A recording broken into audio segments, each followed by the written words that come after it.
আমি সুরমা মাছ রান্না করব কিভাবে আপনাদেরকে দেখাবো। প্রথমে পেঁয়াজগুলো নেড়ে চেড়ে একবারে লাল করে ভেজে নিব।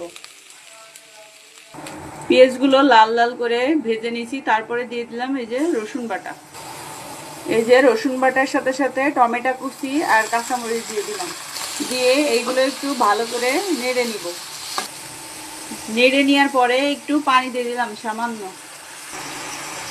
পানি দেওয়ার পরে এই যে হলুদের গুঁড়া দিয়ে দিলাম, পরিমাণ মতো লবণ দিয়ে দিলাম, জিরের গুঁড়ো দিয়ে দিলাম, এই যে ধনিয়ার গুঁড়ো দিয়ে দিলাম, এবার শুকনো মরিচের গুঁড়া দিয়ে দিলাম। সব মশলাপাতি দিয়ে এগুলো সুন্দর করে এই যে কষায় নিব। দেখেন মশলাগুলো টমেটো দিয়ে সুন্দর করে কষায় নিচ্ছি, কি সুন্দর তেল ওটা ভাব হয়েছে। দেখেন দেখতে অনেক সুন্দর লাগতেছে, কালারটা অসাধারণ। দেখেন এই যে সুন্দর করে কষাই নিয়ে যখনই হালকা তেল তেল উঠা ভাব হবে তখনই একটু পানি দিয়ে দিব।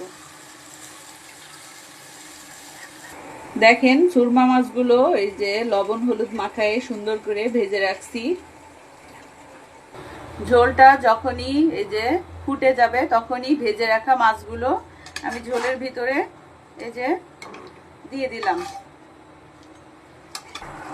মাছগুলো এই যে সবগুলো দিয়ে হালকা নেড়ে